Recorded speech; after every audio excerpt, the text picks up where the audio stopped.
बिस्मिल्लाहिर्रहमानिर्रहीम। अस्सलाम वालेकुम स्टूडेंट्स, उम्मीद है आप लोग सब ठीक होंगे। आज जो हमें पढ़ना है उसमें कुछ डेफिनेशन जो रहती थी वो और नेक्स्ट एक्सरसाइज स्टार्ट करते हैं जहाँ से हमने छोड़ी थी। क्वेश्चन नंबर 4 तक हमने कर लिया था, क्वेश्चन नंबर 5 आज करना है। उससे पहले कुछ डेफिनेशन रहती थी वो करते हैं। पहली डेफिनेशन जो आज पढ़ी हमने वो है explicit function. If y is easily expressed in term of the independent variable x, then y is called an explicit function. For example, y is equal to x square plus 2x plus 1. क्या मतलब है इसका? अगर हमारे पास कोई function given है तो उसमें हम y को और x को अलग अलग सेपरेट कर दें, यानी y अलग हो जाए और y जो है वो अलग और x अलग हो जाए एक तरफ। तो हमारे पास ये देखें y is equal to X square plus 2x plus 1 mix up नहीं है, y अलग है, y जो है वो फंक्शन है x का। तो इस तरह की जो इक्वेशन होगी वो हमारे पास एक्सप्लिसिट फंक्शन होगी। दूसरे नंबर पे है implicit function. If x and y are so mixed, अगर x और y इक्वेशन के अंदर मिक्स हों और and y cannot be expressed in term of the independent variable x, then y is called an implicit function.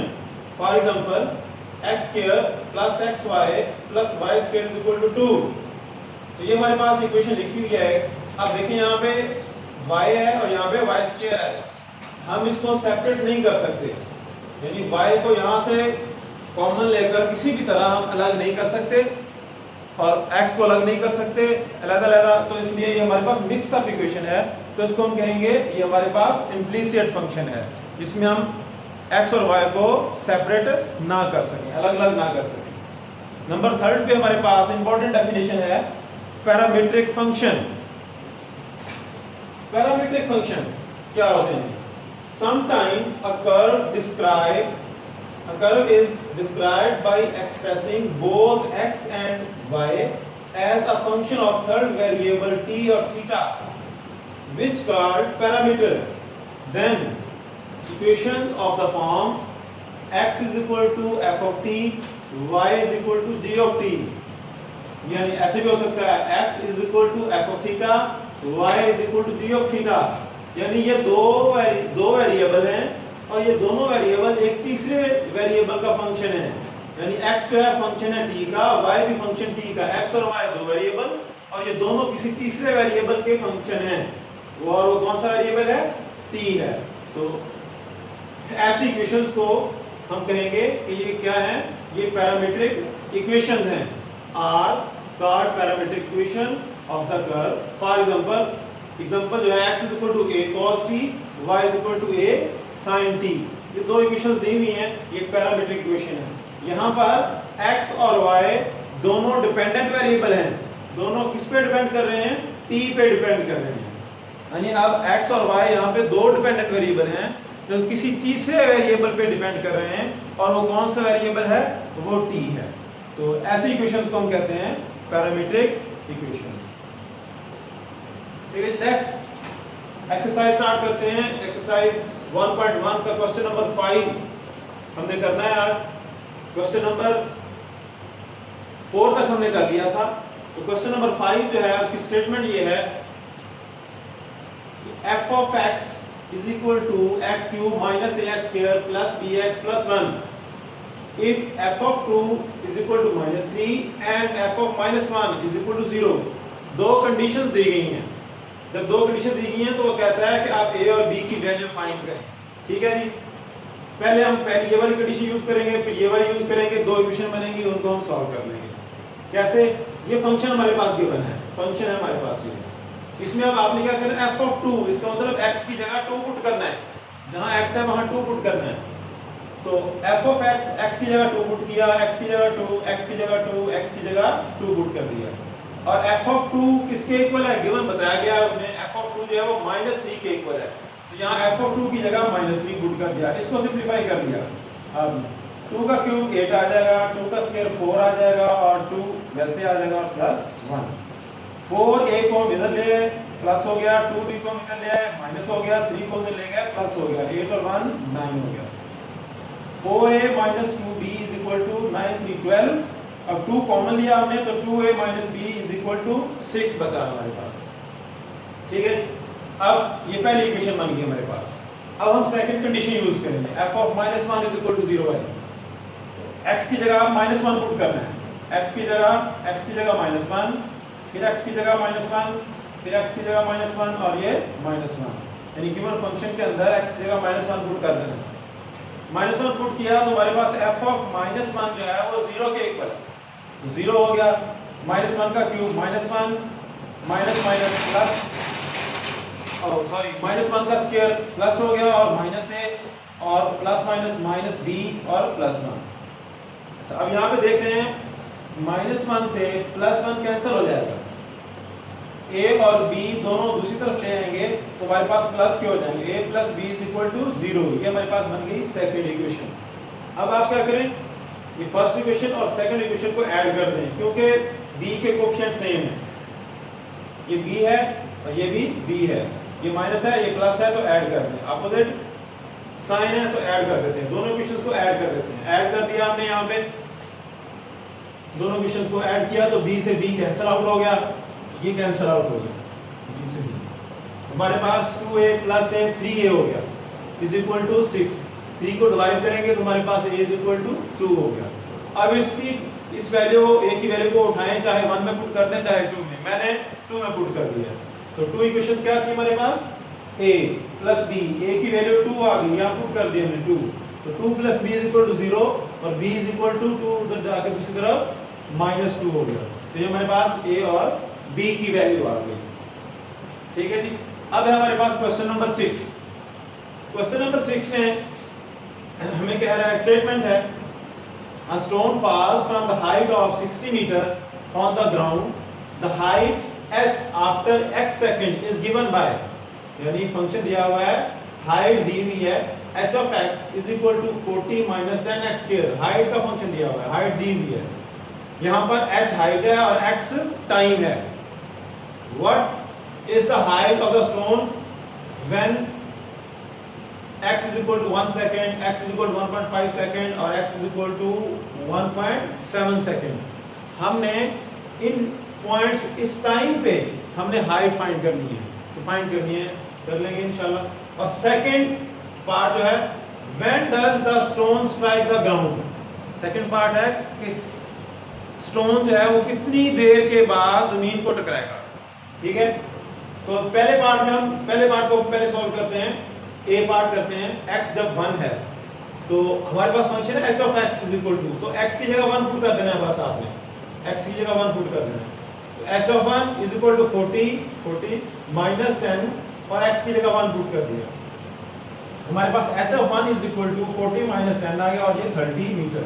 इसका मतलब है कि h of x जो है, हाइट जो है वो 30 मीटर हो जाएगी, रह जाएगी, जब हमारे पास टाइम जो होगा 1 सेकंड होगा।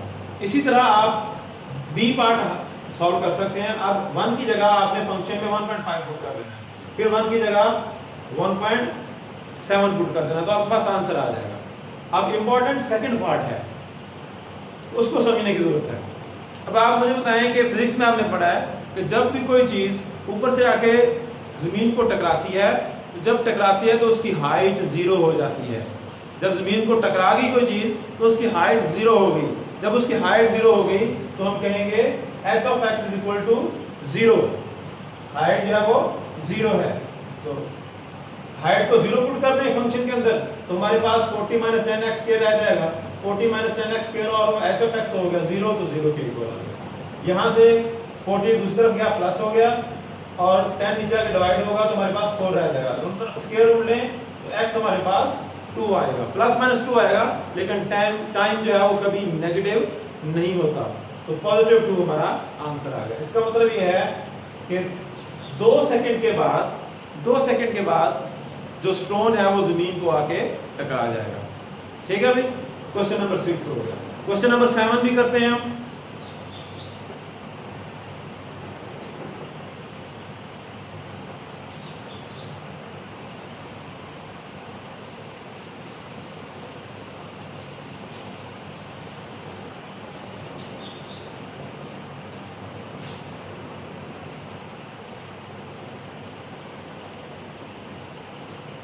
Question number 7.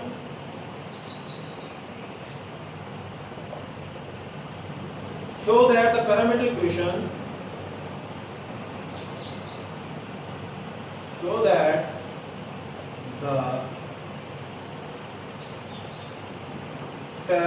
parametric equation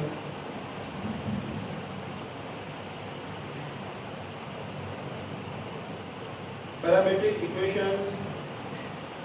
question number 7 का मैं सेकंड पार्ट कराऊंगा, बाकी दो पार्ट आप लोग करेंगे. Parametric equations x is equal to a cos theta and y is equal to b sin theta represent the equation of ellipse. Represents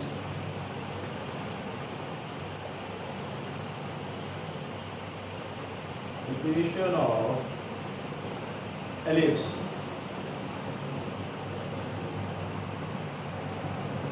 ellipse की equations को रिप्रेजेंट करती हैं और वो क्या है, X square over A square plus Y square over B square is equal to 1.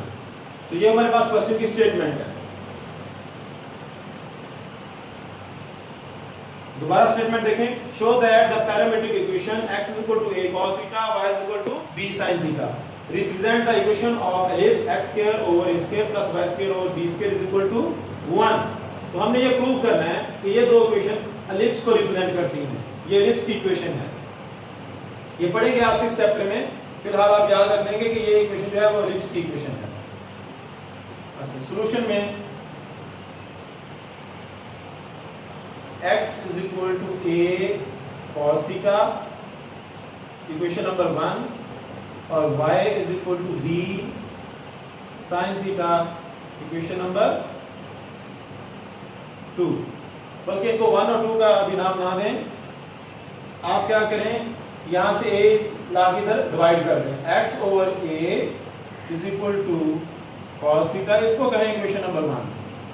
और यहाँ y over b is equal to sin theta, b divide कर देना आगे इधर और इसको कहें इक्वेशन नंबर आप 2 करें. यानी a को इधर लाके डिवाइड करें, b को इधर लाके डिवाइड करें, क्योंकि जो आंसर है उसमें a जो है वो डिवाइड हो रहा है और y के नीचे b डिवाइड हो रहा है. अब आपने एक काम करना है सिंपल सा. आपने इन दोनों इक्वेशन का स्क्वायर लेना है और ऐड करना है. क्यों ऐड करना है? क्योंकि यहाँ पे ऐड किया हुआ है. आपने क्या करना है, बाय टेकिंग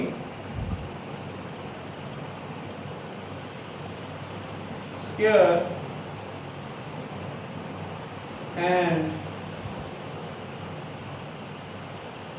adding